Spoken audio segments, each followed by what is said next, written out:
हरियाणा में जीत के बाद सीएम नायब सिंह सैनी ने प्रधानमंत्री मोदी से दिल्ली में की मुलाकात। बीजेपी की जीत में नायक माने जा रहे नायब सैनी। हरियाणा चुनाव में बीजेपी ने जीत हासिल की। बीजेपी ने 48 सीटों के साथ हरियाणा में लगाई जीत की हैट्रिक। कांग्रेस 37 सीटों पर सिमटी। हरियाणा चुनाव में मिली जीत पर दिल्ली में बीजेपी मुख्यालय में मनाया गया जश्न। बीजेपी अध्यक्ष जेपी नड्डा बोले, प्रधानमंत्री के नेतृत्व पर जनता ने भरोसा जताया। हरियाणा में जीत के बाद बीजेपी मुख्यालय में प्रधानमंत्री का हुआ भव्य स्वागत। पीएम मोदी ने कांग्रेस पर साधा निशाना, कहा कांग्रेस ने जाति का जहर फैलाने की कोशिश की। हरियाणा चुनाव के बाद प्रधानमंत्री ने जेपी नड्डा और अमित शाह के साथ की हाई लेवल बैठक। महाराष्ट्र और झारखंड के चुनाव के लिए कार्यकर्ताओं में जोश भरा।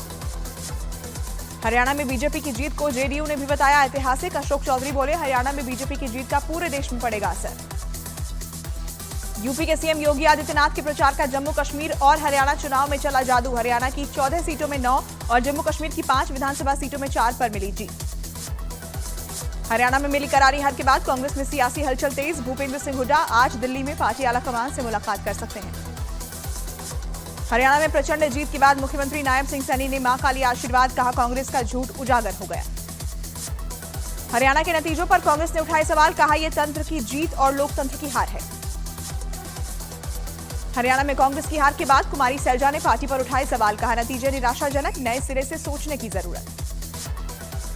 हरियाणा में खराब प्रदर्शन पर बीएसपी प्रमुख मायावती का बड़ा बयान, कहा जाट समाज को अपनी जातिवादी मानसिकता को बदलना चाहिए। जम्मू कश्मीर में नेशनल कॉन्फ्रेंस और कांग्रेस गठबंधन को बहुमत। नेशनल कॉन्फ्रेंस ने 42 सीटों पर जीत दर्ज की। कांग्रेस के खाते में 6 और बीजेपी को 29 सीटें मिली। जम्मू कश्मीर में बहुमत मिलने पर नेशनल कॉन्फ्रेंस का बड़ा बयान। उमर अब्दुल्ला बोले, दिल्ली के साथ तालमेल बनाना जरूरी, झगड़े के लिए हमें लोगों ने वोट नहीं दिया। जम्मू कश्मीर के चुनाव पर बीजेपी प्रभारी राम माधव का बड़ा बयान, कहा जम्मू कश्मीर में लोगों ने कांग्रेस को पूरी तरह नकार दिया। हरियाणा के रिजल्ट से महाराष्ट्र में हलचल तेज। उद्धव ठाकरे का बड़ा बयान, बोले महाराष्ट्र को बचाने के लिए हम कांग्रेस और एनसीपी की तरफ से दिए गए किसी भी सीएम फेस पर राजी।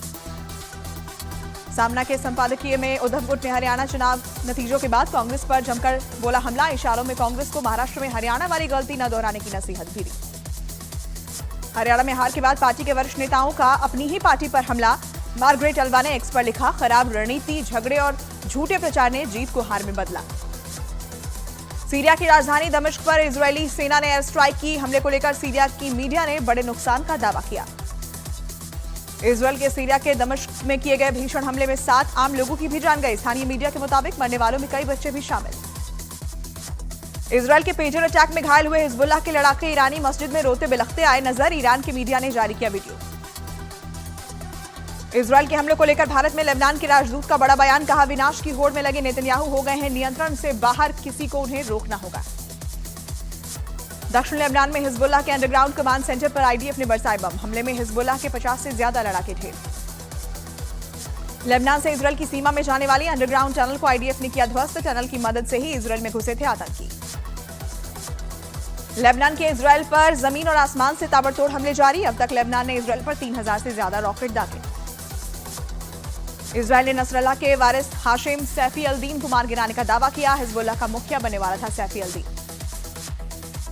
लेबनान के लोगों को इजरायल के पीएम नेतन्याहू का बड़ा संदेश, कहा हिजबुल्लाह को खुद को मुक्त कराए लेबनान।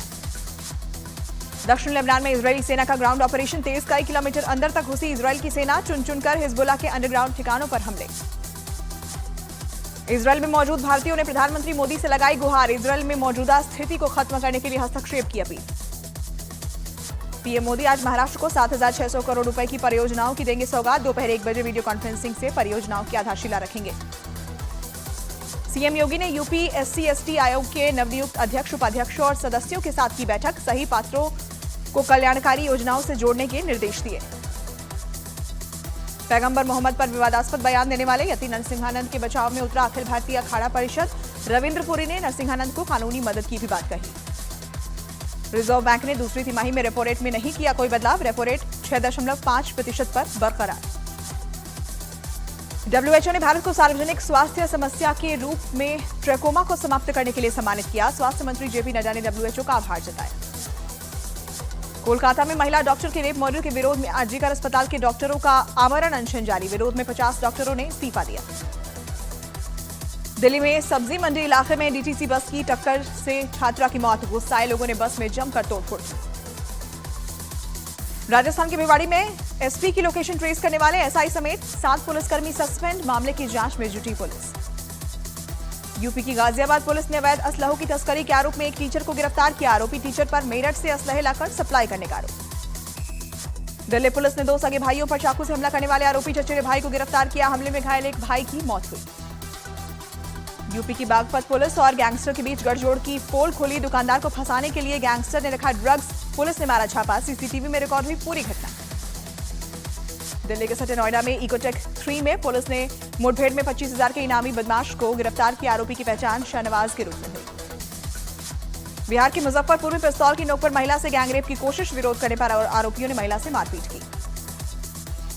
उत्तर प्रदेश के अमरोहा में एसिड अटैक से पीड़ित नाबालिग छात्रा की मौत, आरोपी पर सख्त कार्रवाई की मांग को लेकर परिजनों ने प्रदर्शन किया। 2 आरोपी गिरफ्तार।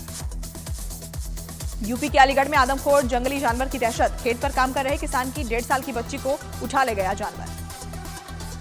यूपी के अलीगढ़ में आपसी विवाद के बाद 2 पक्ष के बीच पथराव, सामने आया पथराव का वीडियो, पुलिस आरोपियों की तलाश में जुटी। प्रतापगढ़ में सड़क हादसे का सामने आया वीडियो, मोटरसाइकिल सवार को बचाने के चक्कर में अनियंत्रित ट्रक ई रिक्शे से टकराया, 2 की मौत।